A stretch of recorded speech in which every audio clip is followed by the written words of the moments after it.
বাংলাদেশের সংখ্যালঘু হিন্দুদের উপর সংঘটিত নির্যাতনের বিরুদ্ধে গর্জে উঠল বৃহত্তর সনাতনী সংঘ।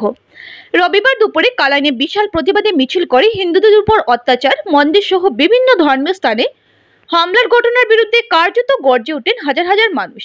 কালান কলেজ রোড কালীবাড়ি থেকে কালান বাজার পর্যন্ত পরিক্রমা করে প্রতিবাদী এই মিছিল। বিশাল এই প্রতিবাদী মিছিলের মুখ্য উদ্যোক্তা ছিলেন সনাতনী সংঘের অন্যতম কর্মকর্তা তথা বিজেপি নেতা বিপ্লব কান্তি পাল, ভূপেন্দ্র বৈষ্ণব, সন্দীপ দে, ধীরাজ দাস প্রমুখরা। মিছিলের শুরুতে বক্তব্য রাখেন দিগরখাল সমাজ উন্নয়ন সংস্থার সভাপতি সুব্রত চক্রবর্তী, পরেশচন্দ্র পাল, হারানচন্দ্র দাস।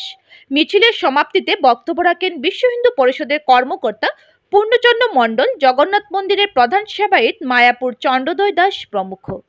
ছাত্র আন্দোলনকে কেন্দ্র করে বাংলাদেশ সরকারের পতনের পর যেভাবে সংখ্যালঘু হিন্দুদের উপর অত্যাচার, মন্দিরে হামলা চলছে তা বন্ধ করতে ভারতের প্রধানমন্ত্রী সহ বাংলাদেশের অন্তর্বর্তীকালীন সরকারের প্রধান ডক্টর মোহাম্মদ ইউনূসের হস্তক্ষেপ কামনা করেছেন বিভিন্ন বক্তা।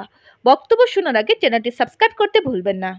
যে ভারত যখনই বাংলাদেশে কোনো আন্দোলন হচ্ছে, সেই আন্দোলনের নামে সেখানকার হিন্দুদের উপর অত্যাচার হচ্ছে। তাই আসল কথা হলো সেই হিন্দুদের উপর অত্যাচার করা। সেখানকার কিভাবে আমাদের মা বোনকে কিভাবে অত্যাচার করা হয়েছে, নির্যাতিত করা হয়েছে, সেটা আমরা ভুলে যাইনি।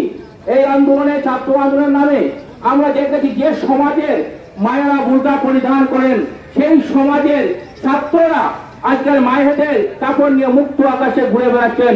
আমাদের প্রশ্ন হচ্ছে, সেটা কিসের আন্দোলন? সেটা কিসের ছাত্র আন্দোলন? না, সেটা হিন্দুদের উপরে অত্যাচারের আন্দোলন। বন্ধুগণ, আমরা অনেক ধৈর্য ধরেছি, আমরা সনাতনীরা অনেক ধৈর্য ধরেছি। আমাদের ধৈর্য ধরার এখন আর সময় নেই।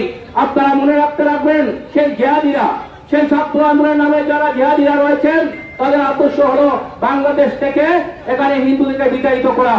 আমরা আজকে যারা মহাবিশ্বের পা মেলাবো, আমরা অংশগ্রহণ করবো। আমরা প্রায় প্রত্যেকেই, আমি না হলে আমার বাবা না আমার ঠাকুরদা, আমরা সবাই ধর্ম নির্যাতিত হয়ে আমরা এই দেশে এসেছি। আমরা যারা রয়েছে পূর্বপুরুষরা, সেখানে আমরা ভুলে যাইনি আমাদেরকে কিভাবে অত্যাচার করেছেন সেই সমাজের লোকেরা। আর আজকেও আমাদের যারা ভাই বোনরা রয়েছেন, আমাদের সমাজের যারা রয়েছেন, তাদের উপর সেই আন্দোলন অত্যাচার চলছে। বন্ধুগণ, আমাদের প্রতিবাদী শুধু মিছিল করলে চলবে না, আমরা তা রুখে দাঁড়াতে হবে। যে কোনো মূল্যে আমাদের বাংলাদেশে যারা সনাতনীরা রয়েছেন, আমরা সবাই মনে রাখতে লাগবো, তারা আমাদের মা, তাদের আমাদের বোন, তাদের আমাদের ভাই। তাদের উপর অত্যাচার আমরা কখনো মেনে নেব না। আমাদের তাদের উপর যে কোনো অত্যাচার হয়, আমরা রুখে দাঁড়াতে হবে। আমরা প্রয়োজনে এখান থেকে আমরা সেখানে যেতে হবে। প্রশাসন যদি আমাদেরকে বাধা দেয়, আমরা সেই বাধা অতিক্রম করে আমরা সেখানে যেতাম। হিন্দুদের রক্তে কি আগুন লাগে না? হিন্দুদের রক্তে কি আগুন লাগে না? হিন্দুরা কি এত মৃত প্রায় প্রাণী হয়ে গেছে যে আমাদের উপর বারবার অত্যাচার হবে? কর্ণ সংরক্ষণের আন্দোলন, মরবে হিন্দুরা কেন? তার জবাব আমাদের দিতে হবে। জবাব যদি না দেয়, ইতিহাস আমাদের কাউকে ক্ষমা করবে না। এখানে যারা আছি, ইতিহাস কাউকে ক্ষমা করবে।